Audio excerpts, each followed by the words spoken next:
Hey chummers, welcome back to Shadowrun Returns. Here we go, Oleg here, and he has clothes on again. I figured some shit out. Well, actually I didn't figure shit out at all. What I did is, because when I exited last time, I've had to just go back through the last bit of conversation, because this game has like checkpoints. Basically it only saves your checkpoints when you enter and exit locations, and a few other very specific times. And since I reloaded, I had to just come in from the front door and go through these conversations over here. And I bought myself that new outfit again, but I made sure I put it on immediately before I sold my own other one. So I'm not, standing around naked. Probably is an easy way of doing it. I don't know, but heck, I've got the new outfit on. It's better than the old one. It looks a bit stupid, to be honest. I don't really like the way it looks, but it will do for now. Until I can get myself some full form-fitting combat armour, which is definitely something I'll be looking into getting. Anyway, on with the story. Okay, so we're after Coyote, who's not here apparently at the moment. He's gone missing. And we're going to talk to, well, we want to go and talk to the owner of this club, but there's a couple other people around here. Gin Parks and Mr. Cluey. Let's see what Gin Parks has got to say. Oh, look at her. Oh, there's some nice glasses, Gin Parks. The Asian woman's expression reads open for business, but her demeanour reads dealer rather than companion. She has a jack on her neck, a gun on her hip, and a chip on her shoulder. She eyes you with a sneer. You look like you could use some firepower. Something simple. I got guns so smart they practically fire themselves. You look for tech? Got some of that too, if that's the way you roll. Sure. Show me what you got. Okay, so she's a weapon merchant. Not a drug dealer. We don't need another one of those. There's one outside and we didn't want anything he's got anyway. Oh look, you can get like Doberman drones and smoker drones, a baseball bat, a machete. Oh, I do need a melee weapon. I have melee skills and no melee weapon. So that might be an idea. I've also got grenades, which I've got. Plenty of grenades, which I've got. Med kits, which I've got. And drone repair kits, which I have no need of. So, what's Oleg going to be using? More likely a machete. 4 damage and a reach of 1. Basically, a sharp piece of metal with a handle. May do AP damage on a critical hit. That's arm piercing, I'd imagine. And a baseball bat, which just does damage 2. Has a reach of 1. Knock him out on the park with this old-fashioned slugger. Well, it's not much of a choice really, is it? The machete, it's got the same reach and it does twice the damage. It also costs like 6 times... pardon me. 6 times the price, but 7 times the price, whatever. 7.5 times the price, actually. My maths is bad today. But we'll buy one of those anyway. Thank you very much. So that looks like I've got a machete along with my gun. Fantastic. We're looking good. Let's get out of here. Confirm that. And go and talk to Mr. Cluey.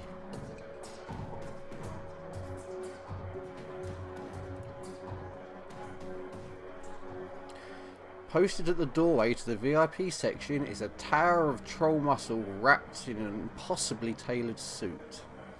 Whether the product of good genes or expensive aftermarket cosmetic work, the troll's gleaming horns perfectly frame his face, and his polished tusks and goatee accentuate the set of a lantern jaw.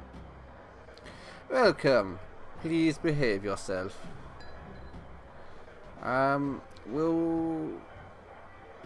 Will do. You get trouble in here often? Nothing a stern look can't usually solve. You have business here? Yeah. I was a friend of Sam Watts. You know him? Sure. Everybody here knew Sam. Shame to lose a part of the family. There is a sharpness in Chloe's eyes, the look of a man who has seen much and earned wisdom at a young age. I figure Sam, it's all around the same thing, so I figure Sam was the type who needed to be thrown out on occasion. Encouraged to call it a night, I'd say. Sam was a drunk, but he usually wasn't a violent one. Usually? What about the night he died? He was a bit agitated. Didn't catch the specifics. Might have been over a woman. I thought I was going to have to show him out, but I had to deal with a couple of rival goal-gangers posturing for one of the working girls upstairs. Jake held Sam out instead. Did he now? I don't... Did he mention that? Did Jake mention that? Well, keep those eyes and ears open. All of those do. Does that mean we can just go in here? You're not gonna... Yeah, you're not gonna stop us. Fantastic. I guess I count as a VIP now. Ooh, look at that guy. He's got a cyber arm for one. Looks like he could be a rigger, actually. Johnny Clean. Noog. And Mrs. Kubota. Okay, Mrs. Kubota is who we're here to speak to.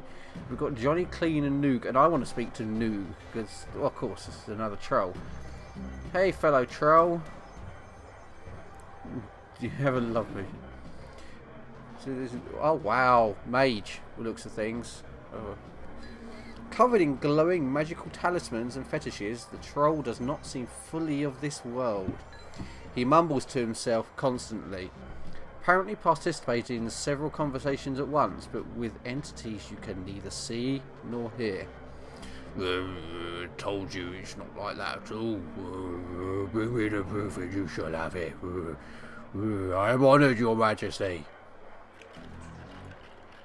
That was why I said to use the mustard instead of cat salt. Forgive me, Jean. I was a fool. He looks you in the eye. His other conversations on hold. You may peruse my magical wares and see their glory. I would like to view your wares. This is all mage stuff, isn't it? Nothing here is going to be of any use to me at all. Absolutely not. No. Great. Okay. I thought you might have some sort of charm that I could wear that, you know, would give me magical protection without actually being a mage, but apparently not. So, bye, Noog. That was pretty useless. Johnny Clean. The man is dressed like a janitor, but is wearing unusually clean overalls. He's tall, rail thin, and has a cunning look in his eye that says he's more than just a maintenance man. Howdy! Name's Johnny Clean, you know. I am. I imagine you've seen all sorts of things in a place like this, eh? True, quite true. I keep my mouth shut about it too. That's the secret to keeping a job here and staying alive in general. Gotta work. See you around. Okay, you won't have much good, but I'm thinking you're probably a heavy or something in disguise, keeping people under, in line and under control. What else have we got in here? Let's roll this in a little bit and see what else we've got in this room. Some dancers. Wow, look at that. Look at that guy go shimmy. I assume that is a guy. It looks like a guy. Not else in here, much else in here though. Some other runners maybe. They certainly dress like it. They don't look like gangers particularly. That's almost certainly a runner. That rigger over there. He's a rigger, no doubt about it.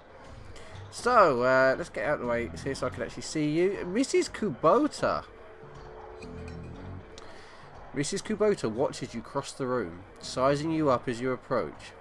As you get closer, you can see that she's of mixed race, African and Japanese. I thought she might be. Her demeanour says, "This is my house, mess with it at your peril." But her eyes twinkle with a playful light when she speaks. I'd actually Kubanwa, good evening. My, but aren't you a big, powerful troll? Are you enjoying the Seamstresses Union? There should be plenty for a man like you to enjoy. She eyes you closely. Or is this business? I am tempted to ask what's upstairs. But not tempted enough? She laughs. Tell me, Ome, what is it you're looking for? I'm looking for information. She eyes you suspiciously. Of course you are. Knowledge is power, eh? So I've been told. Sokka, and why should I help you? Jake sent me. Yeah, that's probably a good way to get through to her, because she's friends with Jake, I take it. With, I just noticed, her great big tree trunk calves there. Wow. You're not the most delicate little butterfly, are you, Mrs. Kubota? Anyway, Jake sent me. I'm glad to hear that Jake Armitage is still alive again.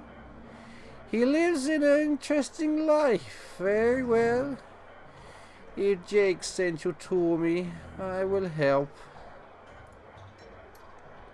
What do you want to know?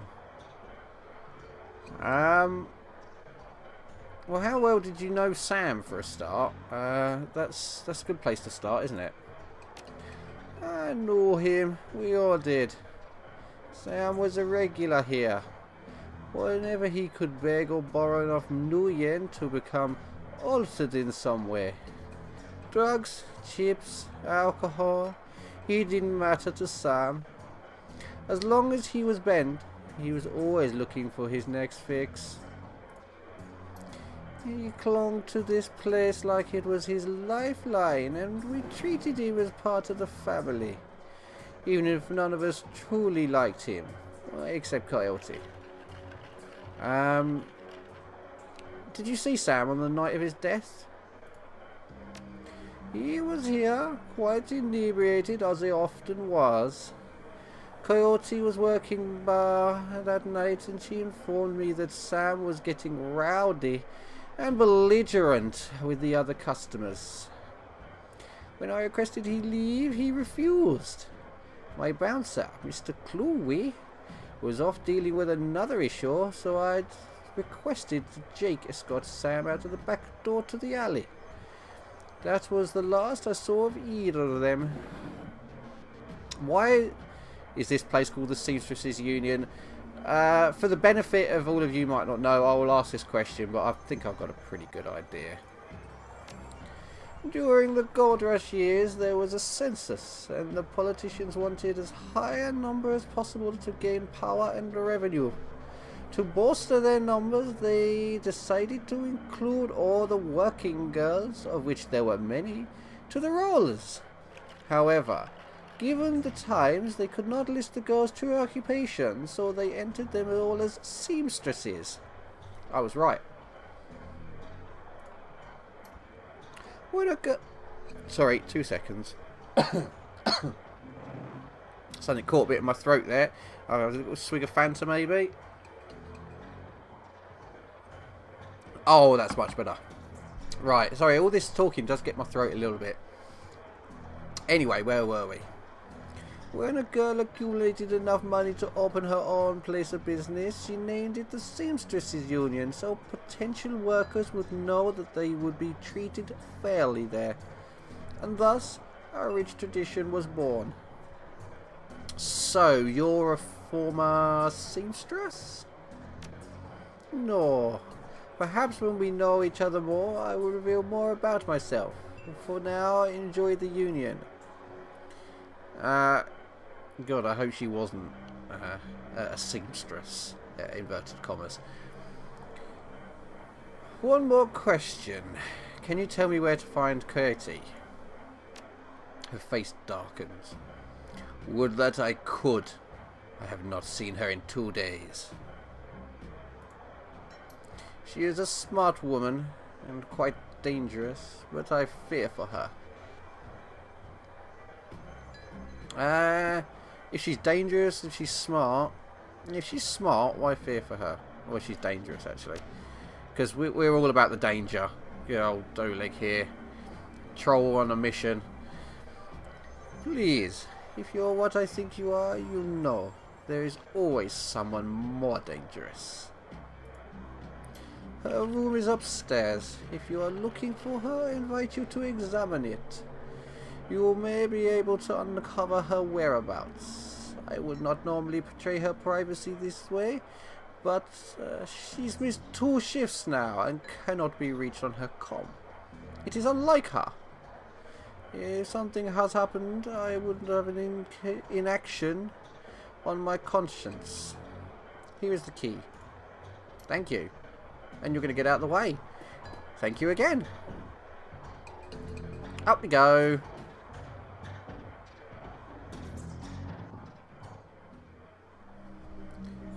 I'll tell you, it's still pretty damn noisy up here, isn't it? So what we got here? What's that? There is a mid-grade security panel attached to the nearby door. It's set to require a password for entry. Okay, I can't deck that because I'm not a decker, so leave it alone. It's a locked door. It's an open door. What else have we got up this corridor before I got to start messing with stuff? Oh, something's happened up there. Unless this is just the part where nobody goes often. So, a boarded up door. That certainly looks like it. Right. So we've got a choice of rooms here. I don't suppose either of them... she might have just told me. I wasn't paying attention. There was lots to search in here, so I'm guessing I've just found the right place. Let's start looking. Looks like Coyote keeps her clothes in boxes on the floor. Well, that's useful. The stand is littered with action movies and cigarette butts. This Coyote sounds like my type of girl. Action movies, she smokes. A framed painting of the Chicago skyline done in a stylized silhouette. I think I've seen some things like that before. What we've got here? Oh, something on the bed. Coyote's bed has a diary with several papers sticking out of it. Open the diary to the first paper. Let's start and have a look. See, we might be able to get some clues out of this. There's a receipt stuck between the pages and a diary entry. Inspect the receipt quickly. A receipt for a Browning Max Power pistol from Gin Park downstairs with a note saying how big guns on hot women turn her on. Definitely sounds like my type of girl, as long as big woman means quite tall and toned and not big woman like, well, Mrs. Kubota. I'll read the diary entry. I came back from my shift to find 4 of Paco's goons sleeping on our apartment floor. It's getting fragging ridiculous. I want to be with him, with the real Paco, but this cutter dreck keeps messing everything up. I love him, but he's totally different with the gang. It's how I make cash, baby, he always says. I try to tell him he doesn't need the cash. I can support us both with what I make at the Seamstresses Union, but he still goes on these runs. With these bozos all over my floor, I feel like he's just seeing how far he can push me before I kick him out. I try to be patient, but why does it have to be all one way? Indeed. Oh, there's more. As soon as the last cutter was out the door, I lost it. I told him if he ever pulled Drek like that again, that he would be sleeping in the alley. Of course, he begged and pleaded with me, telling me it wouldn't happen again. I don't want to deal with this anymore, but I don't want him to leave. He's the reason I got through all that stuff last year. Got my bartending license, got this apartment, and this life. I know he cares about me and loves me, more than his involvement with the cutters. I just wish I could slice out that gang from our life together, slice out the fear that comes along with it. Oh dear. I'm getting a impression that she might have gone after some gang people to get rid of them. Not a good idea, Coyote. Anyway, flip to a different page. Second paper. The paper has a handwritten poem on it and a diary entry. Go on, let's read the poem. Let's just say that Paco should stick to guns and motorcycles and leave the poetry to others. Sure. Read the diary entry. Sometimes it seems like Paco reads my mind or my diary. Maybe he does the latter. I wouldn't be surprised. Hi, Paco! Oh, I like this girl's sense of humour as well. I've got to find her, and I really hope she's alive. Ever since last week, he hasn't mentioned the cutters once. He leaves the apartment with a "see you in a few hours, babe," and returns later without comment. I don't know if it's really going to help for us to avoid the subject in conversation completely. But I have felt better without a constant arguing about it. The last 2 nights, I've come home from work to Paco waiting up for me, slouching on the old dumpster couch with a novel 4 inches from his face. I imagine that as I turn the key in the door, he perks up and makes himself look especially studious for when I get the door open. He seems superficially surprised to see me, but I love this little act. Well. Okay, on to another page. Third paper. There is a receipt and an old photograph stuck between the pages. I'll look at the picture. The picture shows a young girl with caramel skin and dark brown hair. She has a snake wrapped around her arm, yet she is smiling. The back of the photograph has "Shadow" scrawled on it.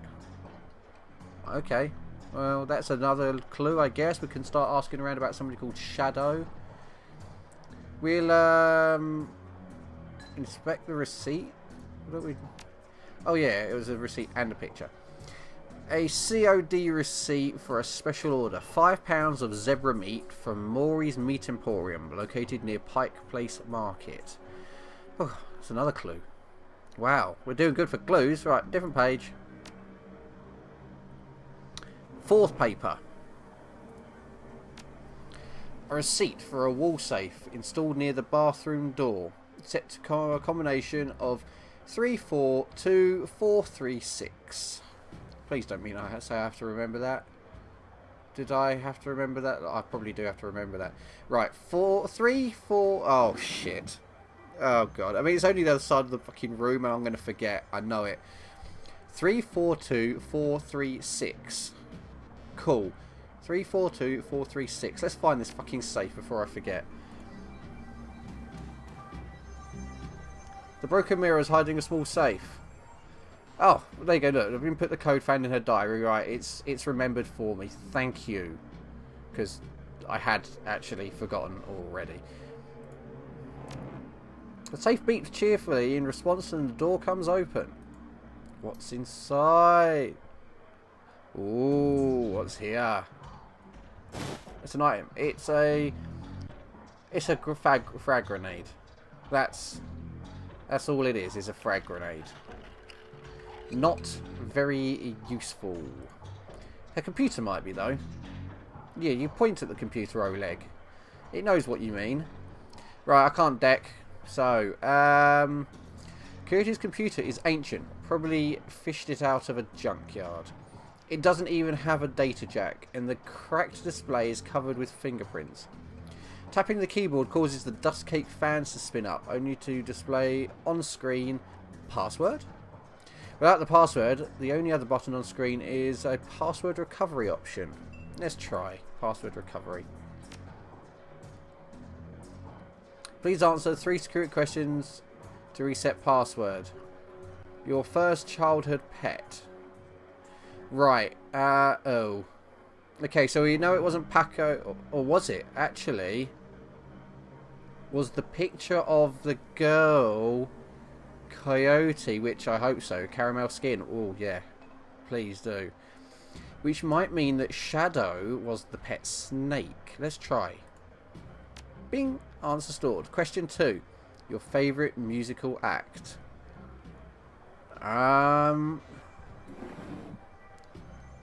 maybe the shadow. Oh, it can't be the shadows. Oh, ain't it?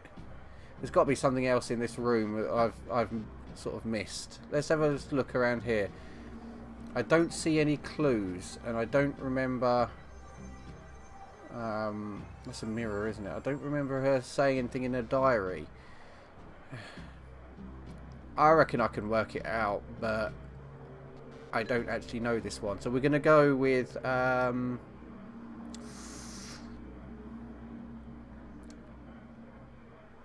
we'll go with the elementals. Answer stored. Question 3. What is the name of your hometown? I'm going to guess Chicago, since there's a great big thing on the wall. Chicago. Answer stored. Your security answers were incorrect. Bollocks. We'll leave the computer for now. I'm pretty sure it was the second one that I messed up. So out of here. We've run out of clues in this place. But there was another door just next door. Let's go check out this room. Ooh, I wonder whose room this is. Not sure that it matters because there's nothing of interest. I can't use the bed, not the mirror, not anything. Not the poster. We're out of clues here. And there's certainly nothing in here. So yeah, that's a bit of a no-go, I guess. What's down here? That one's not an openable. That one's completely locked. I guess we'd have to go and find out some stuff, and then maybe we can come back and do the password recovery thing, or maybe we can just get a password. Who knows? We'll go back downstairs. How much? Alright, so maybe we can get a few more answers out of Mrs. Kubota. See if she knows anything else. Oh yeah, oh, she's got a ton of more things to say. Okay, whew. Well, what a detective story this is turning out to be. I'm actually very much enjoying this, despite the rather lightness of action here. I'll see you around. I will come back and speak to you in a minute. Well, next time. But yeah, despite the lack of a large amount of action in the last few episodes, this is a really interesting story, and it's so well written. And we're uncovering clues, being a proper detective. I've always fancied myself a detective, and never really had the chance to play that one out. So this is our chance. But anyway, thanks for watching, everybody. I hope you're enjoying this. Once again, please make sure to leave a like, a comment, and hit that old subscribe if you're really liking this. I'll be back soon with another episode, and of course there's plenty of other stuff to watch on the channel in the meantime, so you go ahead and do that. But everybody, stay awesome. I'll see you soon. Goodbye.